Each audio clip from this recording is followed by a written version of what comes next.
утро, Республика! Вы смотрите главный канал Якутии, и мы начинаем новый день. Сегодня на календаре 6 августа, четверг, и в студии я, Мария Павлова. Напоминаю, что мы, как всегда, работаем для вас в прямом эфире. Для ваших приветов и поздравлений работает наш WhatsApp номер 8 914 279 22 62. А прямо сейчас погода на день сегодняшний. По данным Управления гидрометеорологии и мониторингу окружающей среды, сегодня, 6 августа, в центральных улусах в 6 часов утра было 19 градусов тепла, днем ожидается 26-28 выше 0. В Заречье в 6 утра 19, днем плюс 25, плюс 27. В южных улусах в 6 утра 11-17 градусов тепла, днем 23-24. В Вилюйских улусах в 6 утра плюс 14-18, днем до плюс 28.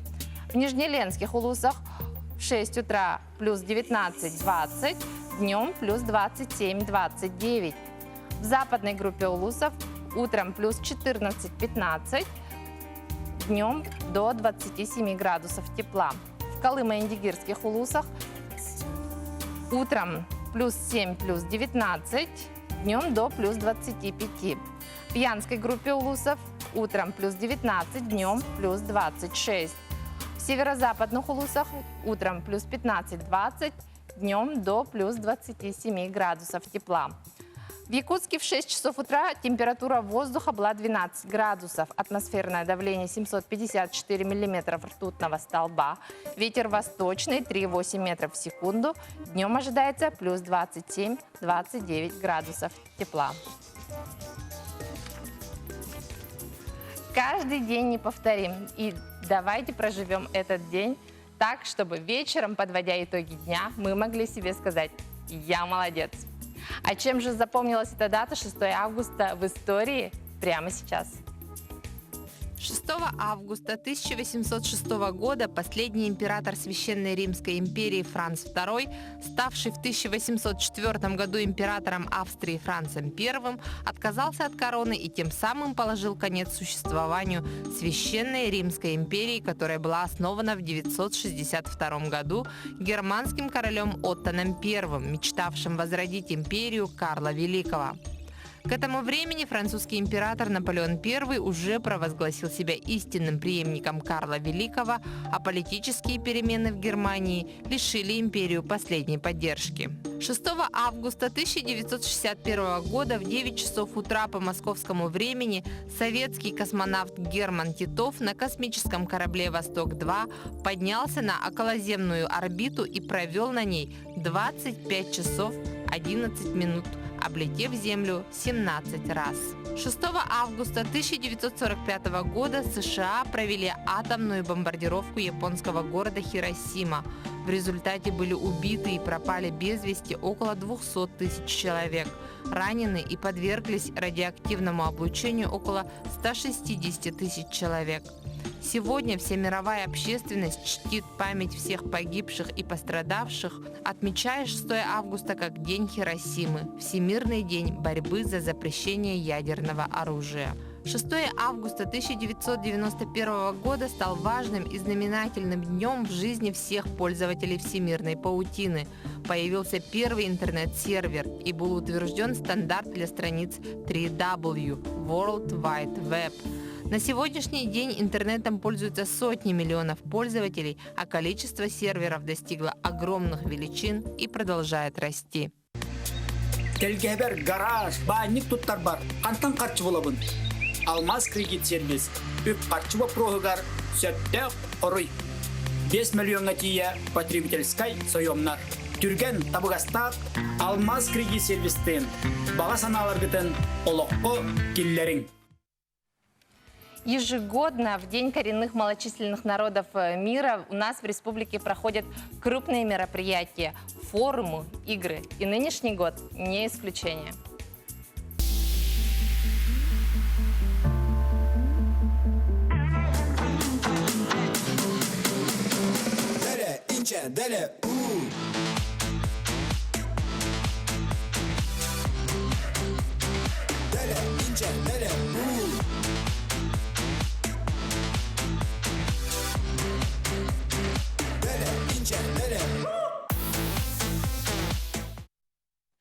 Суглан 2020. Чем же он будет примечателен? Нам сегодня расскажет Михаил Кривошапкин, председатель молодежного совета коренных малочисленных народов Севера Республики Саха-Якутия. Доброе утро, Михаил. Доброе утро, Мария. Давайте расскажем, как же будет проходить Суглан 2020, в чем особенности нынешнего года? 9 августа – это Международный день коренных народов мира. И в этом году у нас целая череда таких больших мероприятий.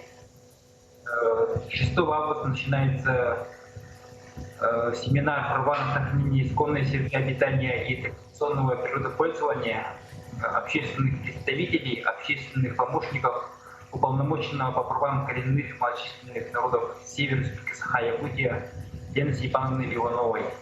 7 и 8 августа начинает свою работу наш традиционный 6-й молодежный суглан коренных малочисленных народов Севера Республики Саха-Якутия, который в этом году посвящен году памяти и славы Российской Федерации, году патриотизма Республики Саха-Якутия и также приурочен к 30-летию Ассоциации коренных малочисленных народов Севера Сибири и Дальнего Востока Российской Федерации.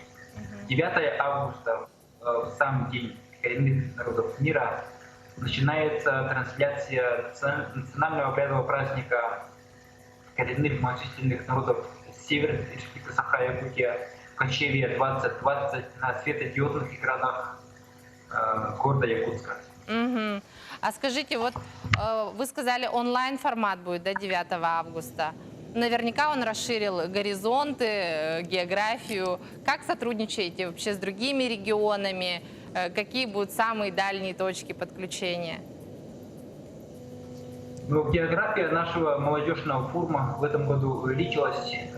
С Камчатки до Мурманска всего зарегистрировалось 14 регионов и также 15 районов, включая город Якутск, нашей республики Якутия. Суглан, вот как переводится? Какое значение этого слова? Суглан – это олимпийское слово. Дословно оно переводится как «собрание» или, можно сказать, «съезд».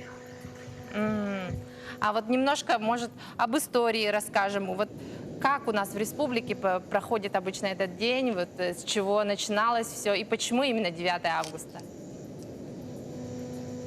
9 августа официально в 1994 году Генеральной Ассамблеей Организации Объединенных Наций был провозглашен Международным днем коренных народов мира. В Республике Саха-Якутия обрядовый праздник Кочевье он начал праздноваться с 2012 года, а молодежный суглан он начал уже проводиться с 2016 года. Какие самые интересные мероприятия вы бы могли для себя отметить? Помимо нашего молодежного суглана существует ряд таких больших федеральных проектов, также в других регионах. Например, я хотел бы отметить форум «Российский Север», там, где собираются представители 40 коренных малочисленных народов Севера Сибири и Дальнего Востока Российской Федерации, которые каждый год, можно сказать, меняют место своего проведения. Например, в прошлом году форум проводился в Ханты-Мансийске, там, где исконно проживают ханты и манси. В этом году форум он запланирован на октябрь и будет ориентировочно в городе Мурманск, там, где исконно проживают коренные малочисленные народы Сама. А вот ежегодно проходят обычно игры, спортивные соревнования в рамках форума, в рамках этого дня международного. В этом году как будет? Ну, в начале года у нас по плану стояли наши традиционные игры северных народов, которые не проводятся раз в 2 года. Это игры Гяла. Но в связи с сложной ситуацией с распространением коронавирусной инфекции, в этом году все мероприятия, приуроченные к Международному дню коренных народов мира, он проводится в режиме онлайн. Все в режиме онлайн, зато география шире, да? Ваши пожелания участникам. Я хотел бы пожелать не только всем участникам, но и всем жителям Республики Саха-Якутия набраться смелости, набраться терпения, чтобы победить эту коронавирусную инфекцию и, можно сказать, следовать рекомендациям нашего оперштаба по COVID-19 и также рекомендациям врачей. Спасибо большое, Михаил, что сегодня были с нами. Желаем вам удачи и хорошо на высоком уровне провести этот день. А мы продолжаем наш эфир. Сегодня, как мы раньше сказали, годовщина страшной трагедии бомбардировки японского города Хиросима. И в этот день отмечается Международный день врачей мира за мир, который символично нам напоминает о роли врачей в борьбе за мир и предотвращение войны. Подробнее в материале моего коллеги Максима Гоголева. Сегодня во всем мире отмечается памятная дата Международный день врача мира за мир, инициатором которой стал исполнительный комитет Всемирного движения «Врачи мира за предотвращение ядерной войны». Дата выбрана не случайно. 6 августа 1945 года произошла трагедия в Хиросиме, ужасающие последствия которой длились многие десятилетия, унося жизни людей. А отголоски слышны и сейчас, хотя прошло уже более 70 лет. Движение «Врачи мира за предотвращение ядерной войны» основано в декабре 1980 года. Идея создания принадлежит группе ученых-медиков из Советского Союза и США. Первым сопредседателем движения был академик Российской академии наук Евгений Иванович Чазов, в настоящее время почетный директор Национального медицинского исследовательского центра кардиологии Минздрава России, и профессор Гарвардского университета Бернард Лаун. За время своего существования движение объединило более 200 тысяч медиков из многих стран мира. Поддерживая коллег в СССР, советские медики в 1981 году создали Комитет врачей за предотвращение ядерной войны. В июле 1983 года Третий международный конгресс движения предложил внести в клятвы Гиппократа положение о работе врачей в условиях ядерной угрозы. В 1985 году заслуги, авторитет, влияние движения «Врачи мира за предотвращение ядерной войны» было высоко оценено присуждением Нобелевской премии мира. Благородные цели движения сейчас особенно близки и понятны медикам во всем мире. Врачи – люди самой мирной профессии, вся жизнь которых посвящена охране здоровья и человечества, призывают лидеров государств к принятию взвешенных решений, основанных на ответственности и осознании ценности каждой человеческой жизни.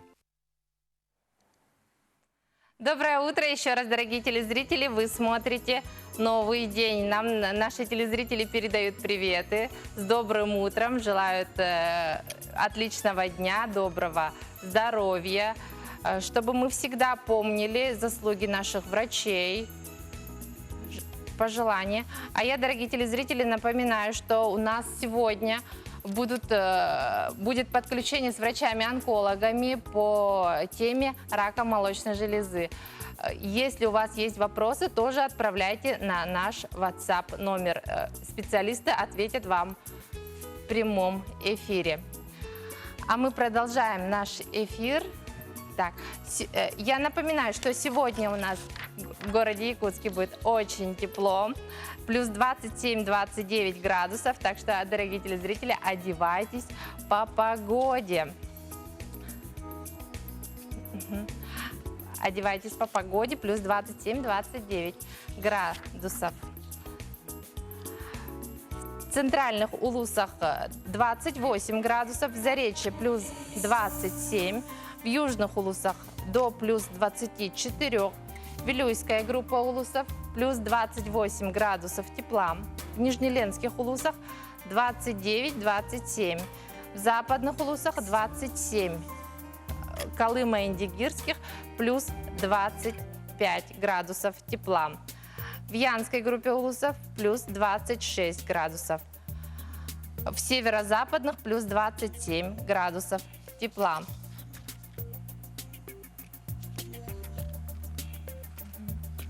А мы продолжаем наш эфир. Тема здоровья актуальна всегда.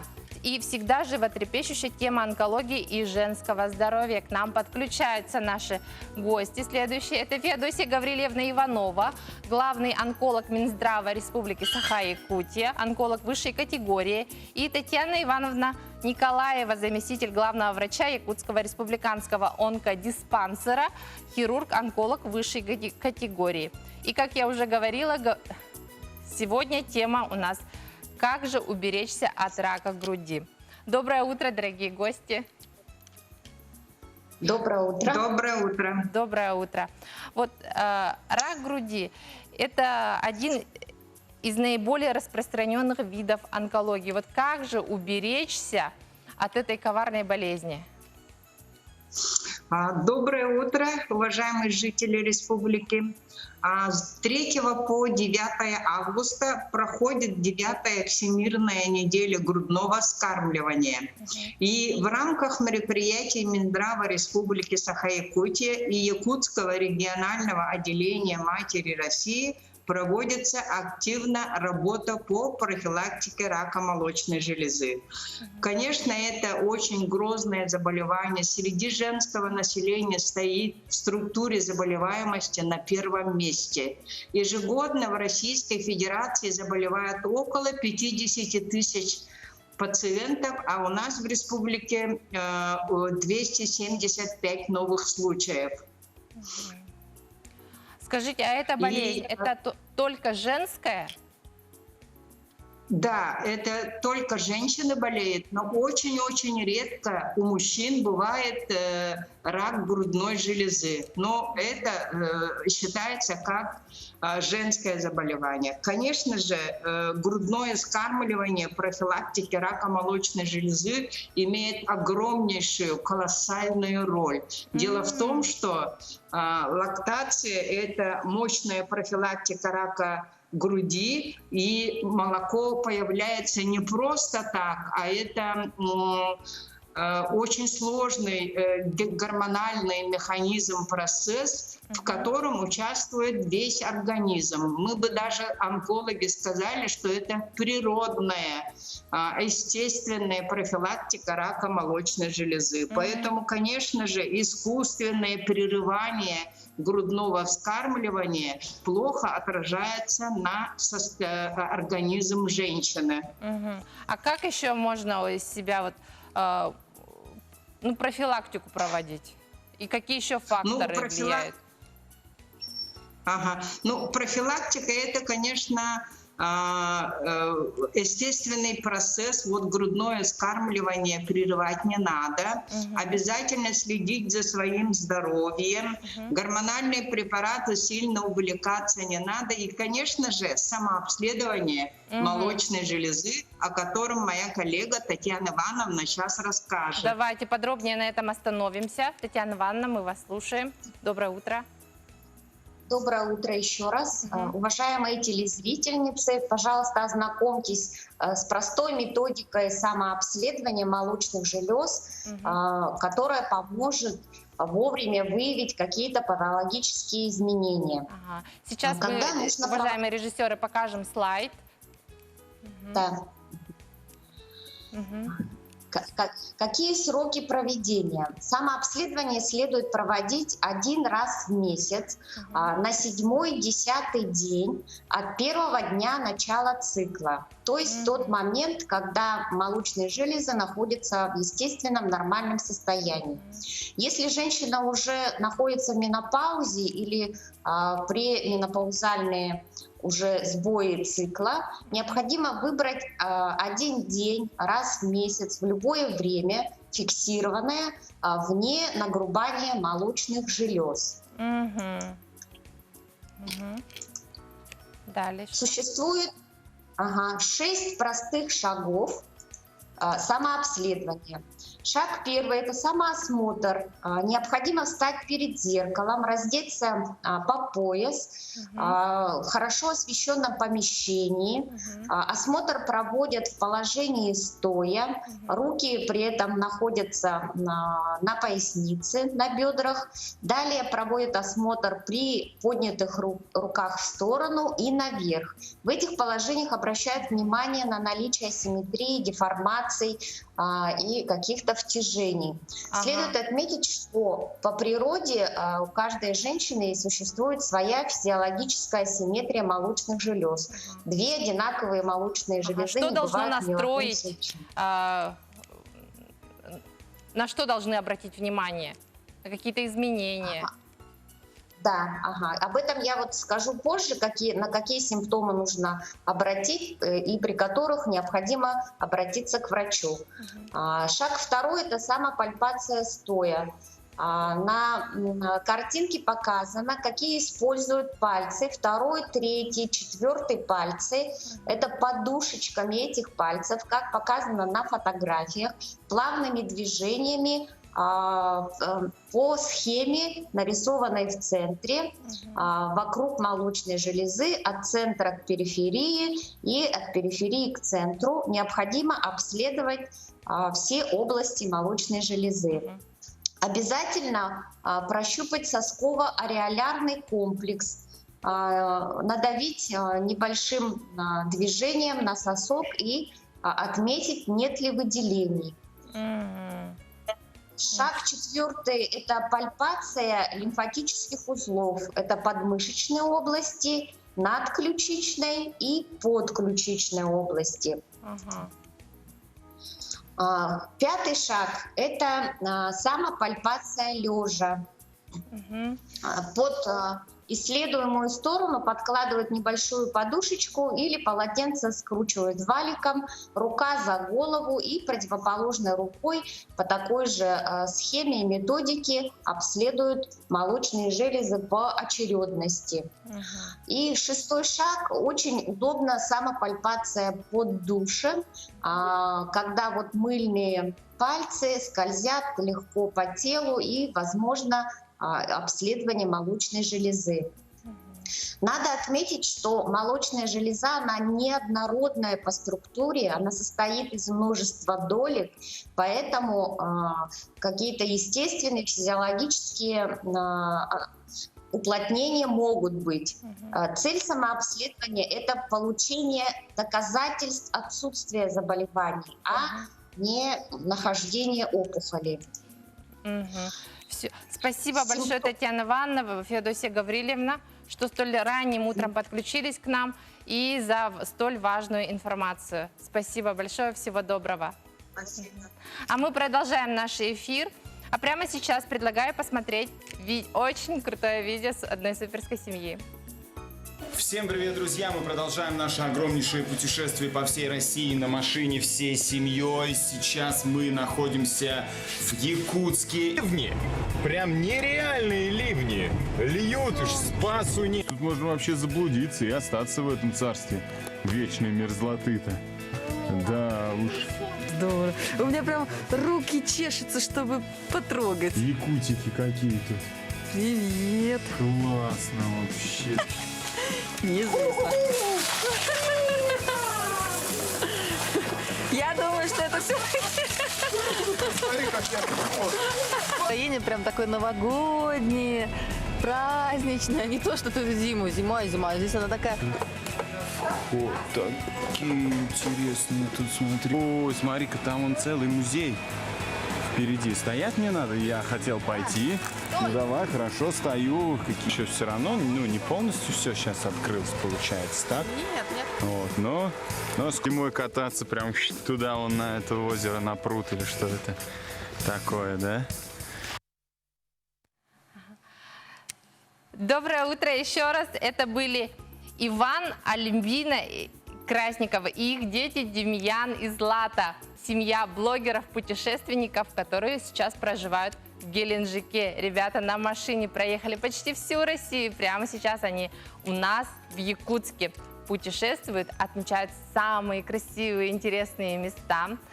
Через несколько минут они к нам подключатся. Мы ждем. Иван, Альбина, доброе утро, просыпаемся. Вот очень интересно всегда наблюдать, как южане, которые очень редко, возможно, даже никогда не видели снег, реагируют на нашу зиму. Вот царство вечной мерзлоты особенно впечатлило ребят. Иван, Альбина, доброе утро. Здравствуйте, здравствуйте. Рассказывайте, куда сегодня собрались?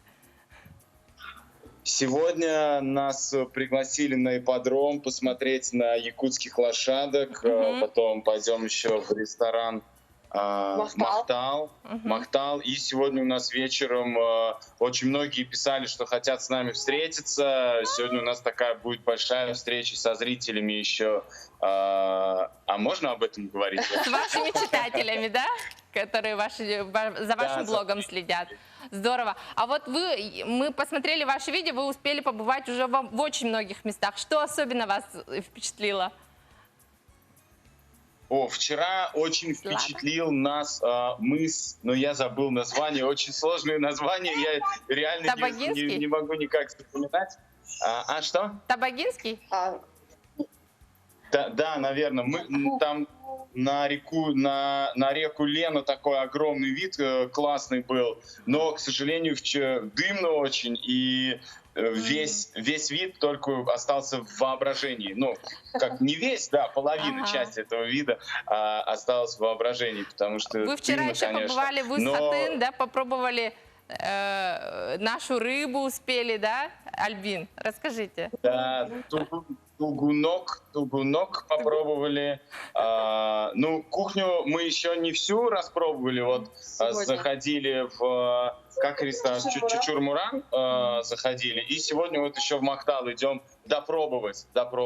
А вчера еще в гостях были, нам делали там национальную сладость, там сливки с джемом. Вот так вот сбивают их, когда нам очень понравилась. Очень классная вкусно. штука такая. Вам повезло прям. Ребят, созрели приехать к нам в минус 40? Знаете, да, я прям уже это на стадии плана, да, это уже на стадии плана. Я думаю, что надо будет готовиться зимой, да, как-то попробовать. Мы вас ждем в любое время года. Обязательно следим за вашим блогом. И вам интересного путешествия. Пока-пока. Спасибо. До свидания. Дорогие телезрители, а на этом наш эфир подходит к концу. Конечно, это было все, что мы успели вам сегодня рассказать. Желаем вам хорошего дня. Улыбнитесь этому дню, и он обязательно вам принесет что-то очень хорошее.